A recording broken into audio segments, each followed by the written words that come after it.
C'est ici, dans les Cévennes, à Pont-de-Rastel, qu'habite l'écrivain et conteur Jean-Pierre Chabrol. Il y passe 350 jours par an.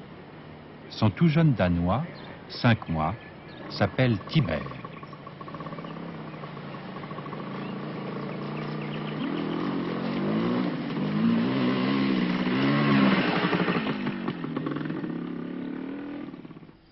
Salaud. Tu laisseras pas le patron répondre là. Allez. Allons. Allons. Oui, les animaux familiers, ce qu'il y a de formidable à la campagne, c'est que tous les animaux sont familiers. Quand vous parlez de la chouette que j'ai en face de la fenêtre de ma chambre, elle m'est très familière. C'est la même toutes les nuits, le rossignol aussi.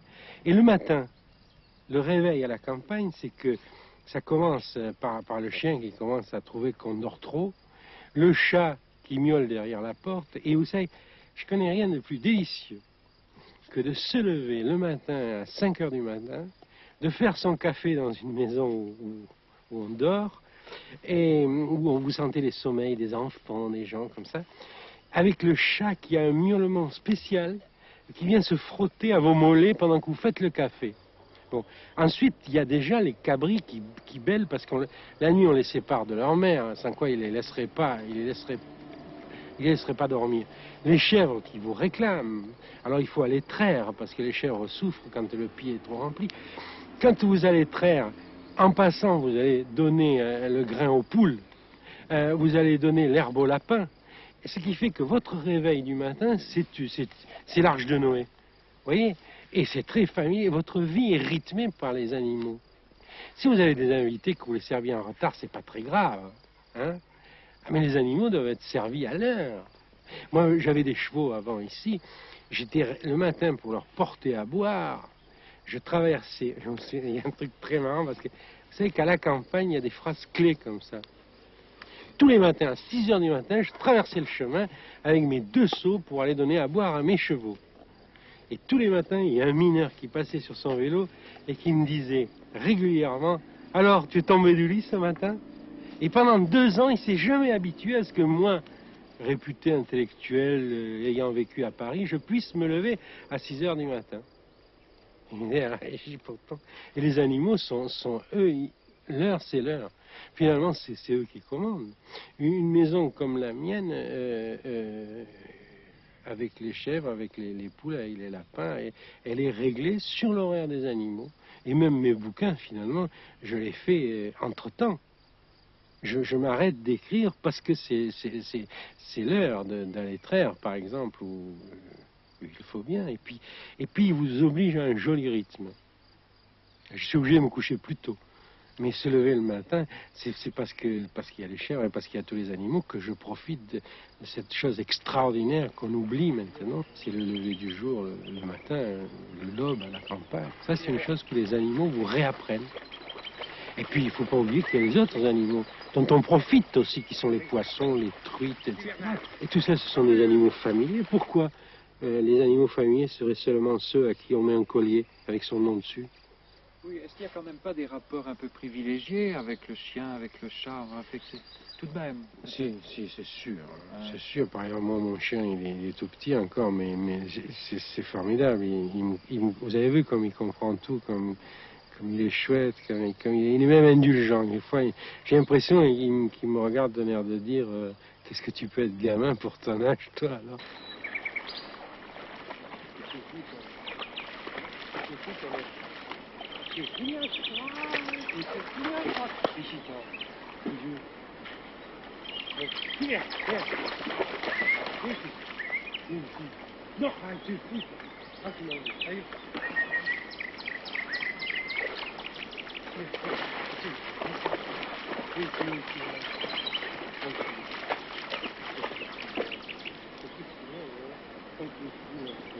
Vous savez pourquoi j'ai choisi un Danois?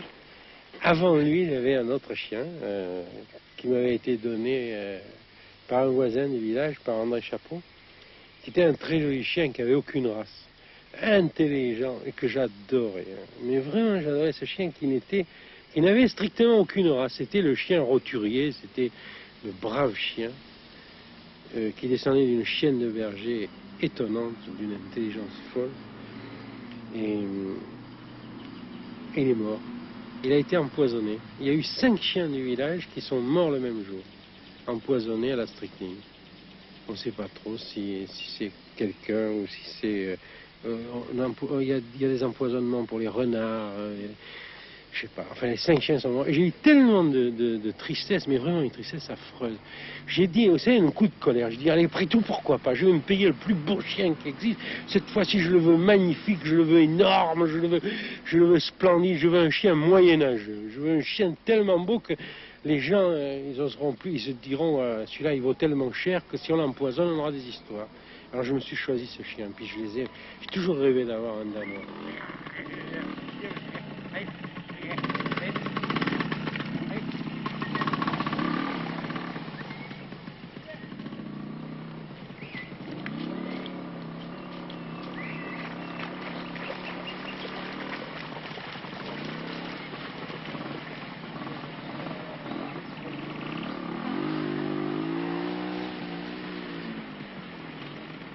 Il aime galoper comme ça derrière vous? Je crois qu'il aime vivre avec moi. Il aime vivre avec moi, il comprend très bien quelle est mon humeur. Il comprend qu'il y a des moments où il ne faut pas m'embêter. Et moi, je comprends un peu son humeur. Je le respecte de ce point de vue. C'est amusant par moments, il vous regarde comme ça, il a l'air de vous demander, alors on y va pas, qu'est-ce qu'on fait? Mais les chiens ont une espèce de... Je me souviens que quand Jeanne est morte, Brassens avait recueilli le chien de Jeanne, qui s'appelait Rougnos. Et ce chien avait une attitude absolument intolérable. Dès que Brassens s'asseyait, le chien venait s'asseoir devant lui et le regardait dans les yeux. Il ne bougeait plus, il regardait Brassens dans les yeux.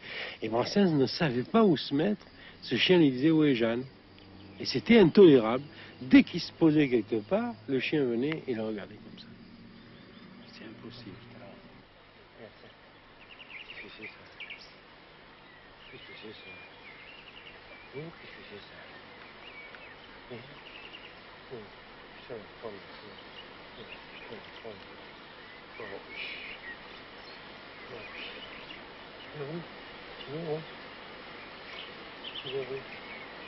Pourquoi t'as toujours l'air triste, espèce de chien à la noix? Tu jouais comme ça, t'as toujours l'air triste. Dis, tu viens?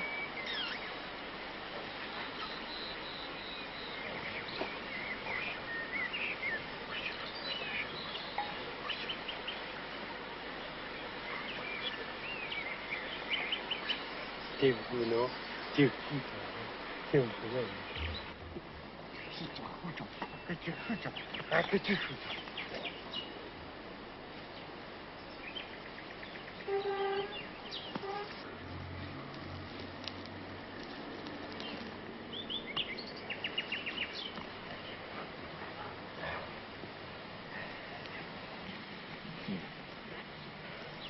Oh.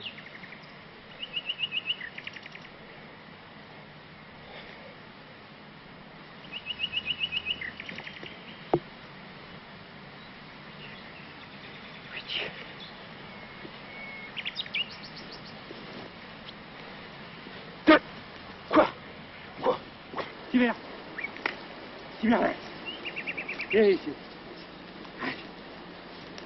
Viens.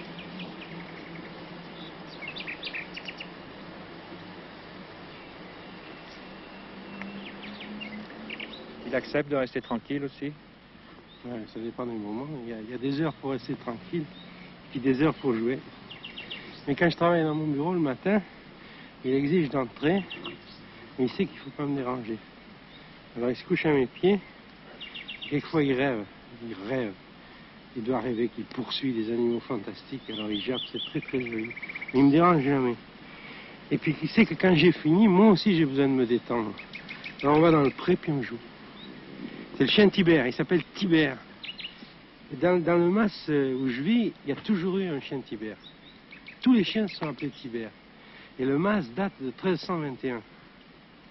On se raconte leur histoire des chiens Tibère, on en connaît. Il y en a qui sont passés vraiment dans la chronique familiale. Il y en a un, mon grand-père élevait des moutons. Et chaque année, il allait vendre ses moutons à la foire de Villefort, qui se trouve là-haut, à 29 km d'ici. Et un jour, il y est allé pour acheter un troupeau, mon grand-père. Donc il n'avait pas de chien avec lui. Et il a acheté son troupeau. Et il y a un chien perdu qui l'a suivi. Un chien qui avait perdu son troupeau. Et qui a suivi ce troupeau. Et qui était un très très bon chien de berger. Qui est arrivé au mas, comme c'était un chien perdu, on l'appelait Tiver. Comme tous les chiens du mas. Et c'est un chien qui a été extraordinairement fidèle. Et mon père me racontait que ce chien est mort quand mon père avait 7 ans. C'était donc en 1902. Et mon père m'a dit, je rentrais de l'école et j'ai vu mon père qui avait la larme à l'œil, qui revenait de la vigne avec une brouette. Et il m'a dit, le chien est mort. Et mon père m'a raconté que son père, donc mon grand-père, lui avait dit, tu sais, je l'ai enterré sous la vigne, à l'endroit où il aimait faire la sieste. Vous savez, chez nous, il y a les vignes hautes qui font de l'ombre l'été. J'ai fait un trou là pour l'enterrer, et puis je me suis dit, quand même, on va pas l'enterrer sans dire un mot. Alors, je vais pas citer la Bible, parce que c'est quand même qu'un chien, mais je lui ai dit, mon brave Tiver, voilà, on te met dans un trou, à portée de voix et de cris et de bruit de cette maison que tu as tant aimée, des gens que tu as bien servis. Tu es un bon chien et on pensera souvent à toi. Et vous voyez, cette histoire a plus d'un demi-siècle, puisqu'elle est de 1912. Et elle se transmet encore dans la famille de ce chien de Tiver. Alors s'il a 5 mois, j'espère qu'il aura aussi son histoire, qui se transmettra dans la famille. En tout cas, il promet. Hein. Il est sympathique. Oh, puis il est intelligent, il est chouette, il est joueur, il est aussi bête que moi, il est formidable, il est couillonné comme moi. Je me vois dans ses yeux, c'est extraordinaire.